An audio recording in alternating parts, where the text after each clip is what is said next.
করিম ছিল গ্রামের একজন পরিশ্রমী মানুষ। ছোট্ট একটা পুকুর ভাড়া নিয়ে সে চিংড়ি চাষ শুরু করল। ভোর থেকে সন্ধ্যা পর্যন্ত পুকুরের পানি, খাবার আর নিরাপত্তার দিকে নজর রাখত।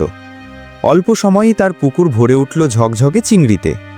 সবাই করিমকে দেখে অবাক হতো, তবে গ্রামের এক হিংসুক লোকের চোখে ঈর্ষা জন্মালো। একদিন গভীর রাতে লোকটি চুপি চুপি এসে পুকুরে জাল ফেলে দিল। অনেক চিংড়ি নষ্ট হয়ে গেল। সকালে করিম ক্ষতি দেখে দুঃখ পেল, কিন্তু রাগে কোনো অন্যায় করল না। সে মনে করল, ধৈর্য ধরলে আল্লাহ উত্তম ফল দেবেন। তাই সে ধৈর্য ধরে আবার নতুনভাবে কাজ শুরু করল। করিম পুকুরের চারপাশে বাঁশ দিয়ে শক্ত ঘের বানালো, রাতে পাহারার ব্যবস্থা করল এবং চাষে আরও যত্ন বাড়ালো। পরের মৌসুমে তার পুকুরে চিংড়ির উৎপাদন দ্বিগুণ হল।